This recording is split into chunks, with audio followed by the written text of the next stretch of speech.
Raph, James, what's going on? I don't know. I've got all kinds of bullshit around me. All just like I can see you on screen, mate. You're surrounded by boxes. I'm surrounded by I was boxes. supposed I'm to come surrounded to by your boxes. house on Sunday on Saturday to watch the UFC, but you called me in a panic and said, too many boxes. I did. I didn't call you. I texted everyone. Was like too many boxes. I was investing with a bit of drama and urgency. Guess you haven't heard of a little thing called storytelling, mate. Nah, I haven't. I'm just a facts guy. Give me the raw numbers, and the raw numbers are like 26 boxes in front of a 75-inch TV. Not a recipe for the boys. What drinking some beers and watching the UFC. Sad.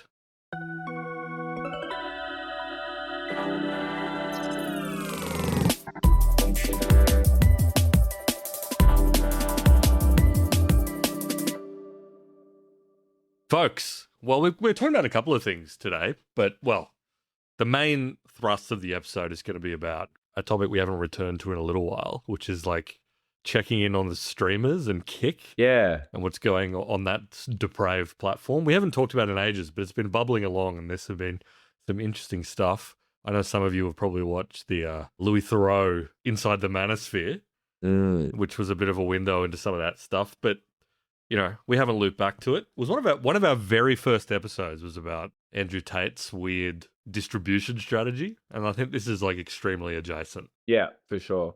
Yeah, well, we also did a alternative social media, which I think we kind of vaguely talked about, like Rumble and Rumble and Kick. But again, that was so long ago. It's so long ago, and we've been so consumed by talking about fucking chips and AI, but no longer. There's other shit going on. Before we get to the meat of the episode, talking about Kick streamers, breaking news as of 24 hours ago. GameStop, now there's another one you haven't heard from us in a while, is making a hostile bid, allegedly, for eBay. Yeah. 56 bill. 56 bill. For those who aren't in the know, GameStop is like a computer game retailer. Yep. That brick and mortar, you know, previously, I suppose they might still sell computer games in boxes. Yep. Computer games on CD-ROMs in boxes, but also paraphernalia that part of the kind of COVID meme stock craze were, you know, basically they pumped due to, and we've done a whole episode on that, like, when it was kind of happening at the time, a mixture of people hadn't cottoned on to the fact that sports betting was legal in the States. So I get gambling frenzy, paranoia, I guess kind of like a reckless nihilism, the promise of bags, for the promise of getting the bag. That's right. Avoiding being a wage cuck for the rest of your life, clout chasing, like a number of things it's a toxic mix. To it being a meme stock. People bought it because it was funny as well. Like, and maybe you could catch it on the way up and make heaps of money. Anyway, it's back. Well, I mean, I think I've said this on the pod, but if you go to like r/superstonk on Reddit, like there are people there who still think like, because you know, part of it was this like cult-like devotion that for some reason GameStop and all the short seller interest in it was like the keystone towards like the destruction of the Epstein class or something. No, yes, there was certainly a lot of conspiratorial thinking around this. That like I would say not super robust thinking, but yeah, there was this thinking that short sellers, i.e., people who bet against stocks, are kind of the ultimate evil in the world, and in order to overthrow them, we must buy GameStop. GameSpot stock. We have to send it to the moon so it unwinds a bit. And it did. It did destroy one hedge fund. Yeah. But there was there was definitely like unhinged posts about how that will be the catalyst for the unwinding of the entire capitalist system. Yeah, and be replaced with like, I don't know, Bitcoin or something. Like some new it was very dumb in retrospect. Well, not even in retrospect. At the time, I wouldn't say we were swept up in it. To our detriment, because we are now wage cucks. We're still wage cucks.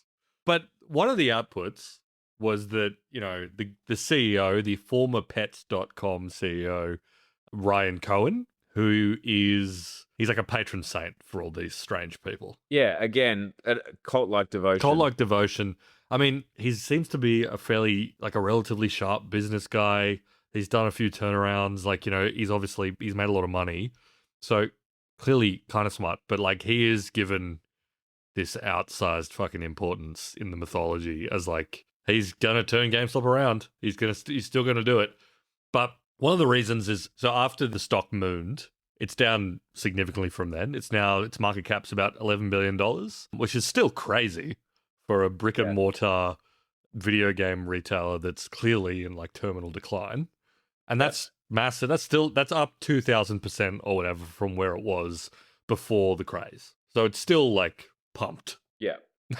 It's still pumped in a big way. But one of the outputs of that whole craze is that GameStop is sitting on about $9.4 billion of cash. And it has been just like sort of floating around in the GameStop treasury as they tried like NFT shit. They did a whole bunch of like weird e-commerce plays, nothing that would ever justify the valuation this stock has been given. But they're sitting on like $9 billion of value. So yeah, Ryan Cohen has lobbed this sort of like hostile pitch where it's like $125 per eBay share, half cash and half GameStop stock. Now, the market cap of eBay is about 46 billion and they're offering to buy for like 55.5 billion. You're probably already thinking, I don't think that math fully maths. Doesn't fully add up. No, it doesn't. So they've basically said they've got their $9.4 billion of cash reserves sitting there. They've also gotten like partnering with TD Bank for $20 billion in debt financing. I just want to specify for the people who aren't deals heads, $20 billion from one bank. Like we're not talking about a syndicate who are like getting in on this amazing opportunity. It's like one bank giving them like a letter of credit, which is like, the equivalent of you asking your mate to help you move next weekend and then being like, yeah, I probably could do that. I could, yeah, Saturday, yeah. I don't think I'm doing anything.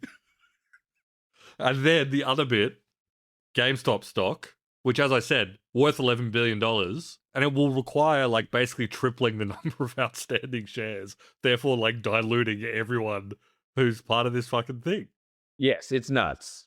So I know I just went off there, but the numbers do not add up. It's crazy. Yeah, I mean, it's nuts. I guess the thinking being, look, if GameStop can have another pump, then it will work, like. Yeah, well, yeah. Like if this news will pump GameStop 3x, 4x, 5x, then all of a sudden it, I guess, vaguely looks. I mean, even then though, it's like, okay, eBay is at a weird juncture. We've talked about eBay before as well. It's like it kind of has gotten its lunch eaten from both sides of Amazon and Facebook Marketplace. Like, where does it sit in that continuum? And it's somewhere in the middle, which is like, but with no real reason. It's not really a good place to be because, like, as far as like it being a bidding and auction website anymore, it's basically not. I know people will still put auctions on there, but most things on there are buy it now, and most of them are new things that you could otherwise buy on Amazon. I feel like the only thing it's really good for is like secondhand collectibles and vintage clothing, maybe. Like yeah.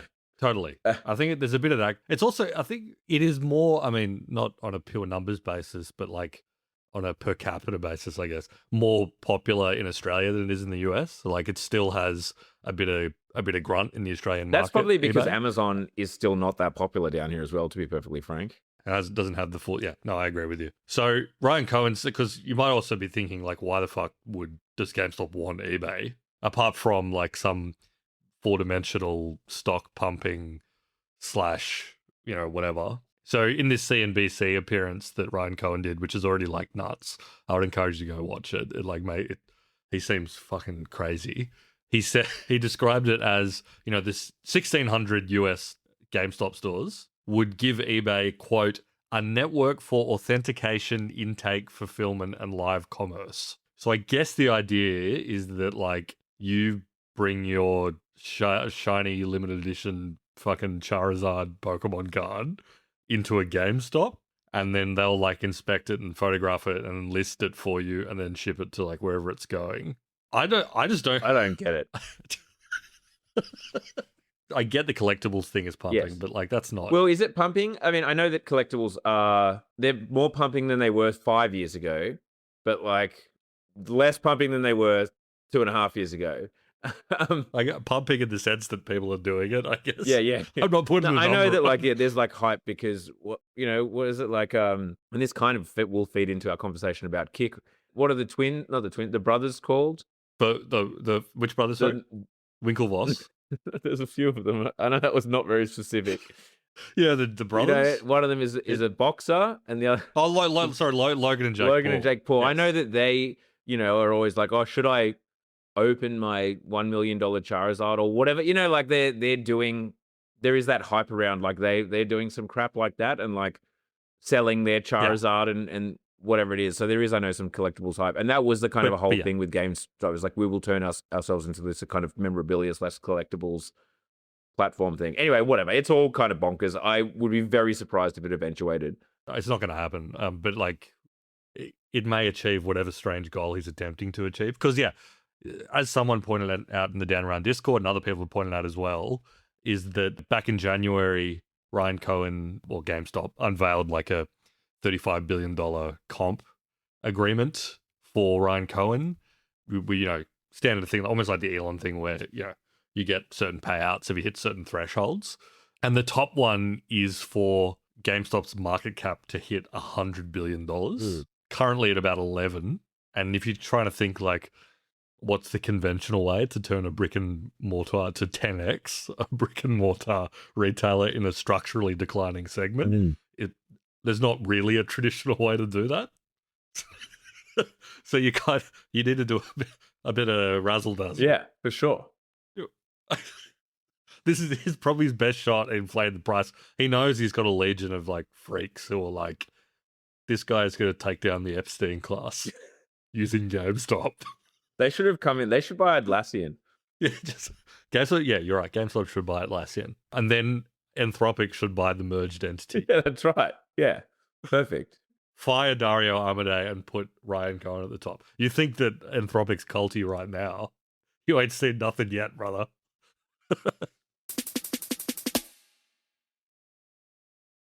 Okay, Kick streamers, Right. Kick in general, this kind of crap, like IRL streaming. Yeah, as I said, we've wanted to talk about Kick for a bit, and we haven't, not for a while. But as a reminder for people, what is Kick? It is a Twitch alternative. It is, I'm going to use very legally clear language here, legally distinct from Stake, the online casino. It is not the same entity, but they, let's just say, share ownership. Well, so the original, the reason d'etre of Kick was the terms of service are far more liberal than Twitch, right? It was like, you can go on here and show porn and like fighting and whatnot. Oh, well, sexualized content at least. But I mean, the main reason it was set up is because Twitch banned gambling streams. Gambling is important. You mentioned it's legally distinct from Stake. Why are you bringing that up at all? Why are you bringing Stake into this? Yes. So to Kick, which is Melbourne-based in the city of Melbourne.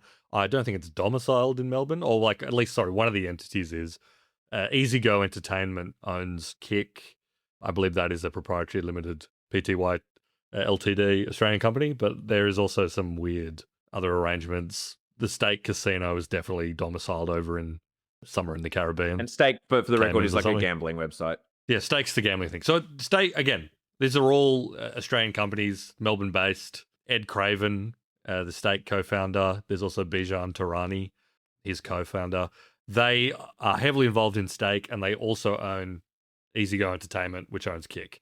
These are legally distinct entities, but Kick is very obviously was set up because Twitch said no more gambling streams, and they needed a funnel, which is what they were using. Now, gambling streams, for those who aren't aware, it's just watching someone gamble on whatever, sports, slots, whatever, and you, sitting at home, get some vicarious joy out of that, or you match their bets or whatever. It's real sicko stuff. Well, yeah. I think that's going to be the theme of the episode, let's be frank. The thing is, like, Twitch will have, and I know they go back and forth on this, like, the equivalent was, like, loot box streams were, like, incredibly popular on Twitch, right? Which is, like, people buying 100 loot boxes from whatever, Overwatch or Fortnite or whatever, and watching someone open them and seeing if they get, like, something rare or not. Which I know is like somewhat personality driven as well. Like, but yeah, you still get to experience like the anticipation and the joy or disappointment alongside the person without having to spend your own money. But yeah, obviously gambling is just like turning that up even more, right? Like just turning that dial up, watching someone, put more money than you have on the line and either making it or You get, not. yeah, some vigorous adrenaline rush. Now, of course, yeah, as you say, that's the perfect top of funnel for the actual gambling platforms themselves. And, I'm sure it's not the case in all cases, but like you do obviously have this situation. It's speculated. For example, like, a classic technique is like Drake saying, I'm putting $1 million on the Lakers to win or Toronto to win this game of basketball. And everyone's like, whoa, Drake's betting $1 million. That's crazy. And I'm betting it with stake.com or whoever it is. Like, we don't know if did Drake put $1 million of his own money in, or is it just $1 million bet that obviously like the company itself has given him the money, or, has money even changed hands? Is obviously the point there. Totally. And so this is obviously true of a lot of streamers on Kick. We don't know if these like $100,000 bets on like whatever stupid thing is real money or not, but it's certainly good advertising for the gambling platforms. Yeah, absolutely. And, Stake, even before you get to Kick or whatever, Stake is, their marketing is just like the most sicko stuff at every level. Like, just like sponsoring every possible meme account they can get their hands on, like watermarking anything that they can put Stake on, they will do. Obviously, they have like the celebrity endorsements and what have you. Like Drake has been pretty closely tied to Stake in the past. But yeah, so Twitch got cold feet about gambling streams. Kick emerged after that. But part of it is like we're going to allow gambling stake adjacent content that we can use as a funnel. But then like layered on top of that, they were like, also we're not woke. Yeah. So you can do crazy shit on there. You can do like politically offensive or sexually provocative or, whatever. The kind of content that Twitch is like, this is supposed to be a platform to stream Fortnite. Let's not like go too crazy. Well, yeah, Twitch, of course, being owned by Amazon, adds to that. There's obviously some brand risk. Totally. And they're slightly more conservative at least. And then there was also like the creator revenue split. Yes. It's way better on Kick. Kick offered 95.5, so 5% to the platform, 95% to the creator, whereas Twitch is on like 50-50 or something like that, right? Yeah, I think it's 50-50. And that's because Twitch has to make money. Like Twitch is its own business. It like needs to make money because it's a product, whereas Kick is clearly a funnel. It's not be all and end all. Obviously, it's great if it makes money, but the main idea for the owners, legally distinct, is that this funnels people towards betting on Stake, and therefore it's marketing. That's what people are suggesting, yes. That's what people suggest, yes. I said that extremely definitively, but, come on. Well, what this has kind of led to, and this is the thing that, I mean, it kind of confounds me. And I know this started on Twitch, I suppose, like the IRL streaming, which, Twitch started as obviously like you watch someone play computer games, and you can correct me if I'm wrong, but I feel like the kind of history could loosely be summarized as then you had this like just chilling was kind of became a thing where it's like, I'm not playing Fortnite, like a particular computer game. I'm just kind of chilling. And maybe I'm like watching some YouTube videos and chatting with chat and like. Yeah. That intersects with like some of the trends that sort of like came out of Asia and stuff, where it's like watching people eat food or like doing like weird live streams where you're just sort of watching someone do whatever. Yeah, like getting ready with me type thing, but live. But yeah, something where you spend like 5 hours just like watching a person who is just like clicking through stuff. Yeah, and talking about and like it. Hassan Pike is kind of in that world. Obviously, he like focused more on politics or whatever, where it's like, it leads to like just like watching someone react to the news and like talk about what like the news of the day, interacting with their chat, etc. Yep. But what I feel like, I'm sure it happens on Twitch, but I feel like what's peculiar about Kick, though, is that has kind of transferred into this IRL stream where, like, you're following someone around. Like, you're no longer confined to the gamer chair and the webcam. Yes. Streaming unleashed. And for people that don't watch Kick and have no idea, but watch, like, that Louis Theroux doco, like, that's what a lot of them were doing that whole time. Like, yes, it's, like, manosphere inflected and then whatever, but a lot of it is, like, them in the doco, they're in like Mallorca or wherever, walking up and down the main party strip. Yeah. Like talking to people. And I think like there's some crossbleed with like that genre of content, which is like, like doing vox pops. Yeah. Yeah. That kind of stuff, street stuff. Yeah. It's like straight interviews, like the fucking Hawk Tour video was that. Yeah. Like some guy just walking around and asking drunk chicks sexual questions. There's like a whole industry of people who do that content. And it's like, MTV used to do stuff that was like a tame version of that. Like that's an old content format. Yes.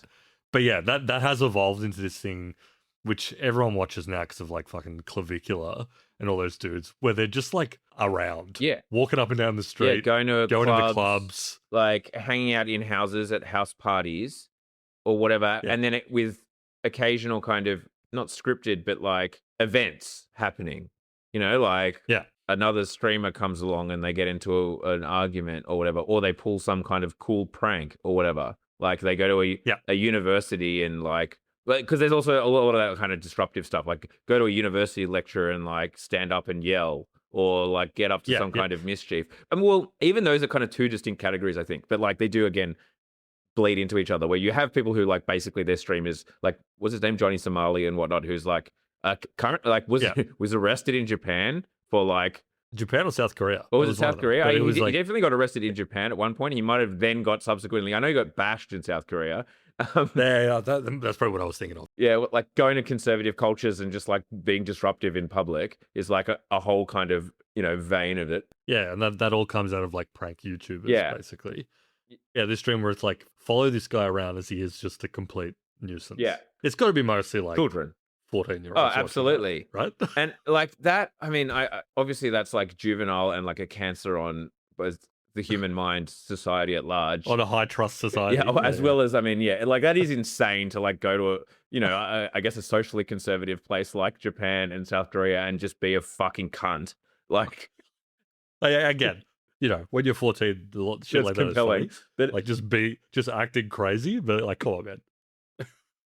Grow up. But the thing that I think, I know the Manosphere stuff is like, obviously, again, this is aimed at friggin' 13-year-olds. Like, it's juvenile at the best times. But the thing that really confuses me is, that one that is the clavicular adjacent stuff, where it is you're just following a guy around as he goes to parties and like talks to girls, I guess, and like has a few drinks and hangs out with his mates and like occasionally says things to the camera and mogs people. Like, what is going through the mind of someone who tunes in and watches that? Sorry, fuck. I just remembered that video of clavicular meeting, like having the video like FaceTime call with his number one donor. Have you seen that? The Pepsi guy. I did see that. I mean, that explains a lot. But obviously, it's more than just. Sorry, if you haven't seen it, just look it up. I'm not going to comment. It was someone who I would say who was. Oh, well, I'll describe it. It was a gentleman with, I'd say, rather thick lenses on his glasses and maybe 1,000 empty cans of Pepsi Max. Yeah, I think it says that That obviously doesn't describe all the viewers, but like it still shocks me, even if you're 14 years old, and that must be like a large portion of the audience. It's like you're just opening your phone and watching this dude walk around with like content that is probably not too far off the random mass video uploads on Facebook in 2009 of like you and your mates yelling in a club, but obviously better cameras. How can you sit there and watch that for 5 hours? I feel like it's just this, and just for the people that are like, maybe there's two of you who don't know who Clavicular is. He's like the looks maxer dude. He's the world's number one looks maxer. He was for a point in time until he had a seizure, and now he's like down the rankings. I think he might be in the hundreds. He's fallen down the chat rankings significantly, which is, I'm sorry to say. He's one of the people who does this. And there's like the Australian version, Androgenic. The Australian Chad. He walks up and down like Fortitude Valley in Brisbane, mogging people. Again, this is what people are watching, and power to them. I feel like there's like, I do get it in the sense that it's like, you watch this stuff, as kind of like a simulation of having cool friends. Yes. Or like what you perceive to be cool friends.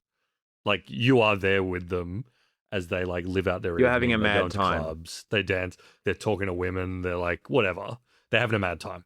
And you are vicariously experiencing that. I know, which is just by doing it. So sad. But I do get that we're kind of always doing that at all times. Like when I listen to my favorite podcast, I'm there with the host saying exactly witty things too. When you listen to Down Around, you're at the pub with us, or in this case, you're the third window in a remote call. You should be so lucky, and we are friends with you. Yes, but you're one of those friends who doesn't really talk very often, and when you do, you sort of just get disregarded. But it's still nice to have you around. It's great for you to. It's good to be present. So there's yeah, that I do get that, but and it's like that with the dial turned up massively. massively. You have that, and you can maybe be chatting to your AI girlfriend on the side or whatever while you do this. Totally. And there's also, I think the second one, especially when you're following guys like that, is that like the FOMO-ish adjacent feeling of like something crazy could happen. Yeah, And I could be watching it. Like, it's like, yeah, it's not like you're gambling with your time. It's just like, I'm rolling the dice of watching these like personalities get around. And they're often like talking to camera, and especially with like the Manosphere guys are espousing whatever their program is. yeah. And then, yeah, something could happen. Yeah, and often like there is some like they will fucking get into a fight or something. I mean, not necessarily like Klavica having an overdose. Klavikia will have a seizure on stream. Or like an overdose. Yeah, while everyone was watching. I think the Australian the Australian chart Andrew Nick J. was right next to him. Yeah, It was right next to him. The other thing, I mean, this is actually what we talked about when we first talked about the Andrew Tate episode. And for those who haven't been listening to Down Around for long, I think it was like our 4th episode. We'll just figure out what we're talking about. It was just when Andrew Tate exploded and was like fucking everywhere on social media. And we were talking about the strategy or whatever. But like, if you looked at the Spotify listening things, it was like heaps of people listened to the episode, but like the drop off was like within 20 seconds. Like 90% of the audience went away. So it was obviously like people would be like, who are these fucking soy boys? I want to hear about Tate. I want to hear about Cobra Tate. yeah, or like, wait, this isn't Andrew Tate. Yeah, exactly. We talked about that as about his growth thing. Clipping yeah, is massive. That's like the big thing. So they do these long 4-hour streams where they're swanning about, getting up and down the high street, getting into hijinks, this sort of picaresque fucking adventure that whatever. Even as I say it, I'm like, this is sick. I could get into watching this stuff. But they have an army of like basically fucking content barnacle bottom feeders. yeah. Who are like waiting for something interesting to happen, clipping it, and using the inbuilt clipping tools on Twitch and Kick, but also finding interesting things, cutting out like 30 seconds or doing a compilation and just like chucking it up on YouTube, Instagram, TikTok, and then like both building their own weird channels and also driving attention back to the main event. Yeah, totally. If people have heard of, unfortunately, what Jack Doherty, that absolute, like one of the most annoying people on the internet. He's famous for bumping into people on the street who then turn around and say, hey, and then getting his massive security guard to like intervene immediately. Also famous for crashing his car and while live on Kick, his Bugatti and like worrying so much about the Bugatti while his friend was seriously injured in the passenger seat. Yeah. But anyway, in one instance, Again, a stunt prank guy. yeah, exactly. I bring it up because like there was an instance where his security guard like clocked someone, like knocked out someone at one of these influencer party things. And he's immediately going, clip that. I want to see you clip that, put it on TikTok, clip it, under the hashtag Jack Doherty.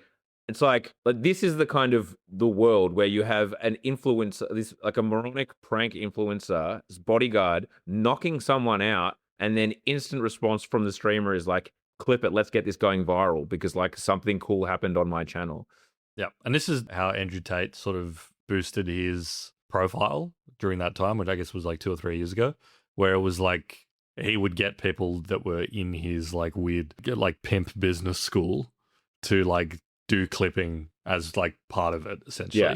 Build up these random TikTok accounts that all they did was post Tate clips. And then so all of a sudden, everyone, I guess when I say everyone, I mean like if you're a male aged between 15 and 40, you were just seeing shitloads of content because so much of it was being uploaded. But it was actually on that point, this week, Instagram, Adam Mosseri, who's like the head of Instagram, he does these like almost like Instagram patch notes, but like it's him doing a piece to camera where he's like explaining changes to the algorithm they're doing. Like he's been doing it for a little while, but he's always saying like, if you do this, it's not going to travel as well unless you do this or whatever. But he basically said this week an announcement that was like, if your content is all just like clips of someone else's channel or someone else's content, we are going to like derank the fuck out of you unless you like at the very least have your fucking floating head in the corner doing commentary on it. Literally as a way of just like stopping like clipped stream slop Yeah. from like overwhelming all content on Instagram, which is what it basically has, like a fungus. Yeah, even on and I know that like X is like not even really worth bringing up because like the additional reach is minuscule compared to Instagram. But every time I watch a video on X now, you know how it like auto scrolls to the next video because it wants you to be in like TikTok mindset or whatever. It's like 99, I'd say 90% of the time, the video will be Nick Fuentes, like a clip of Fuentes. Of his stream. It's just, it's constant. He has tons of those, and I'm the same. I see them all the time. You're right. It's the second clip after you watch anything. I'm trying to watch a heartwarming video of a Chinese factory outputting a huge number of drill bits. Yes, or in the case today at that like performance, which had lots of dancers, a robot going crazy, and someone having to run on. And while these like women in these beautiful like traditional outfits are kind of trying to still dance but avoid this robot that's just going nuts, like a gentleman runs on and then applies something to the robot that seems to stun it. And then, boom, Nick Fuentes. Exactly. I'm like, oh, wow. That's crazy how many drill bits they're making an hour at this Chinese factory. And thank you to the AI voice for explaining that to me. The next thing is like Nick Fuentes, who, you know, again, if you don't know who it is, he's like a young white nationalist streamer and minor political figure. He's the guy that brought Kanye to dinner with Trump before he was elected president the second time. It's like a clip from his stream, and it's normally like, you know, again, I'm not a loyal Nick Fuentes watcher, but it always seems to be like a clip of him getting mad at his viewers. Yes, it's always a different stream of him getting pissed off at the super chats or whatever. The super chats, yeah, because that's part of the culture is that, you know, you donate a chunk of money and it comes with like a message, and then like on his streams, like the computer voice reads the message. And it's always some like fucking Lunar Unit weirdo who's like, I don't know, fuck, whatever. I'm not even going to try to imagine what their political beliefs are. And then it's like Nick being like, oh, can you stop wasting my time? And again, it's just like, people just watch this. Yeah. Like their brains are just getting melted by this shit. Yeah, it does really speak to like, I don't know. We've kind of talked about this in episodes before about when we talked about what's the word? You don't incel. You don't hear the word incel so much anymore. Maybe it's because everyone's an incel. But like this world of this kind of two-tier world, which is kind of part of their narrative of like, well, you either got it or you don't, which kind of permeates everything. It's like you're either getting money or you're part of the permanent underclass. You're either you know, a Chad, or what do they call like people who are like ugly? I don't even know. Or like you're doomed to be like a loner virgin in your house. And if so, well, you just live vicariously through other people and like that's your place or whatever. I don't know. There's like this real doomerism to, I think, a lot of it, to be perfectly honest. Yeah. As I said, like it's the simulation of having friends. Like the idea of, sitting around and like watching someone else have I can't even describe it as like a good night. Like I say, it's just like hanging around, like being in the club for a little bit. Very few of them seem happy, right? Like it's like rarely you're like, oh, I'm having a great, this is awesome. This is really a wholesome, lovely experience. Well, that's the thing. I mean, obviously there's the manosphere ones where there's just like money and chicks and like whatever. It's like, okay, I get that in the sense that people have been interested in those things for many thousands of years. And that resonates with like a whatever. But like the clavicular shit, like you don't know what level of earnestness he's operating on. Obviously, he's like a profoundly autistic guy who's like, I'm going to like optimize myself into whatever. But yeah, he just seems like every clip you see of him, he just seems completely like emotionless and depressed. And like, obviously a lot of people that watch it because like they have some layer of irony between them and him, and they're like, this is funny. Yeah. Like he's a funny, weird character, which I get. I find him to be a completely fascinating. Likewise. I always kept up on it. You know, when he was frame mobbed by ASU Chad and Androgenic got on a plane and flew over there to avenge him. Yeah. Like that was great stuff. Yeah, like that stuff was good. Again, it was like, I can't remember what account it was that was posting all those like all caps updates on like the Chad wars. But I think I'm pretty sure it was like a gambling or crypto or something adjacent account. Because again, it's all a hustle. But again, It was so comical. It was like many people said, it's like real world. Well, real world, no, but like it's like WWE. Yeah. It's just like these weird characters, like this strange, colorful cast of characters going on World War Mob. adventures and That was what they World called War it. Mob and competing according to like made up stats, being like number 2 ranked Chad globally, just like completely fabricated. But like as soon as you say number 2 ranked, people are like, oh, there's stakes. I'm locked in. Yeah. This is big. But again, I mean, Baudrillard alert. Sorry, yeah, drink. Everyone's happy to just be like, don't read into it. You know, like once again, like by doing any analysis or pointing out, oh, this is just a ruse by a gambling organization. It's like, so lame of you to even think. Like why would you bother doing analysis? Like that's actually lame, like and Yep. overly sentimental to even bother trying to deconstruct this. Just like let it hit you, bro. Just let it hit you. Just let it go straight through the Yeah, eyeballs yeah, and then yeah, yeah. bang, straight on the brain. Don't. Who cares? Who cares that it's by a gambling organization? Who cares that there's children at home watching people walk around like bashing supposed pedophiles or whatever in like setups? Oh and, yeah, like, sorry. you know, all Yeah, whatever. yeah, Like who cares? Why are you asking? Wait, do we know that this guy's a pedophile? Like, why are you asking that? Who cares? Yeah, we should have mentioned those. 'Cause I feel like that's like a real load-bearing genre, which is like the pedo sting shit, where they're basically doing freelance to catch a predator. There is a guy who does like an Australian one. He's like I'm pretty sure he's like an Australian member of like the FaZe clan. He's like FaZe something. It's just like fucking hell. FaZe clan being like an esports organization. I watched some of them because they got served up to me, and they were like quite funnily and cleverly put together and edited. And like he doesn't bash them, by the way. Like a lot of these ones involve like extreme violence done on these guys who like they say we're texting a decoy teenager or whatever.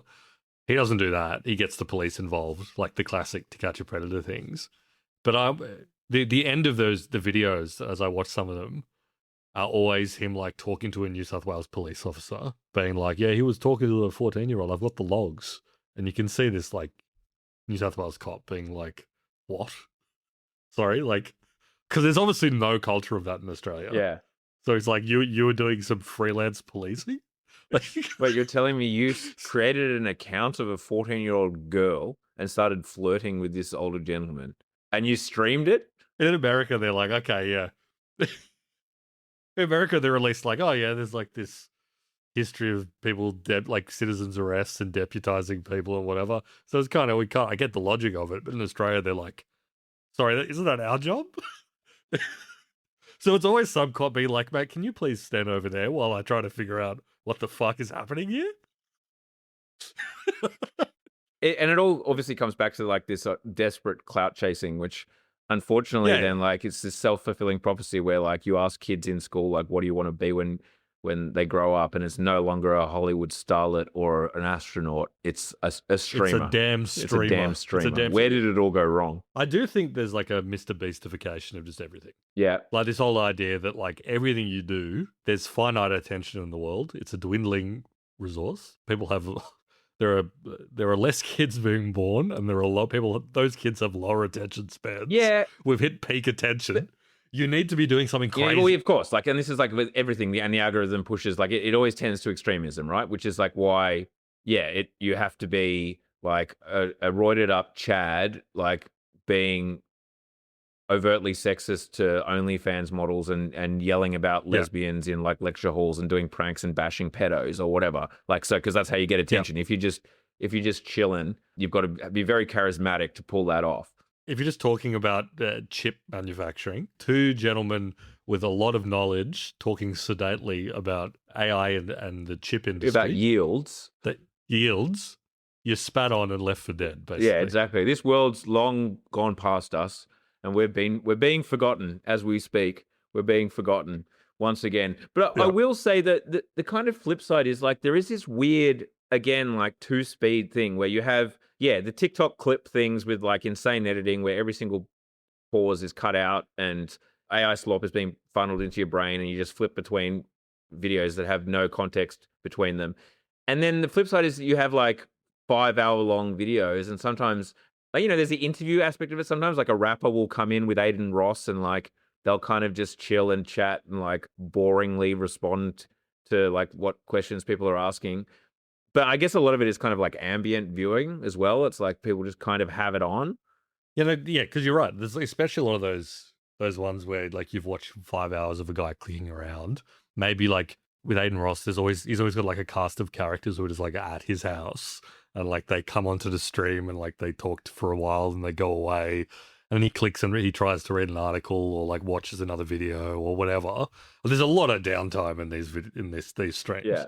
Where it's like obviously people are meant to have it on the background while they do other shit, or like they have it while they're also gaming or whatever, and then they'll check in occasionally.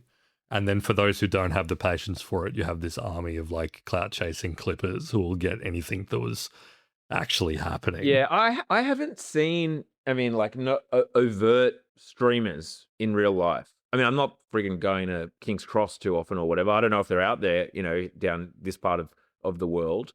But like I'm sure it's like 0.01% of streamers, make 95% of the revenue, blah, blah, blah, blah. And it'll be a tough gig, starting off as like a streamer with like 5 viewers walking around trying to piss people off or whatever it is.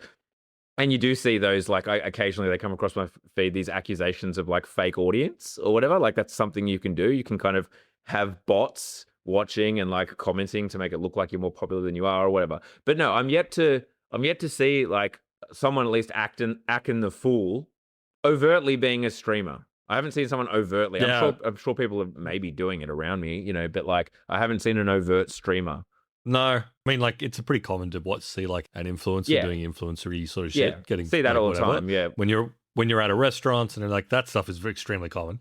But like, yeah, I agree. I don't think I've seen one of these guys out and about.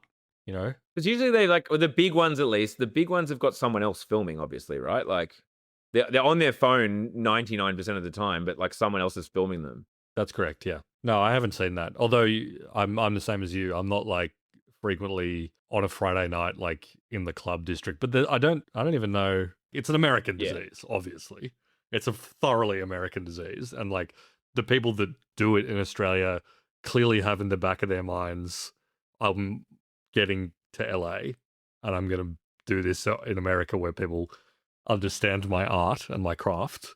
It's a stepping stone because it also comes down to like the classic thing where like doing the vox pops out on the street, although there are people that do that in Australia, like it's harder to get, and I know this from doing it like in the media form, like Americans are just like ready to be on TV at any moment, like ready to be like on camera doing something crazy. They're just born with that instinct. Yeah. Whereas in Australia, people are more like, fuck off. Where are you putting this? Yeah, like true. where is this going? Is this going on your TikTok or something? Whereas Americans are like, whatever. This is out there. This is my moment. I'm going big. I'm becoming the Hawk Tour girl. Okay, folks, that wraps up our conversation about Kick.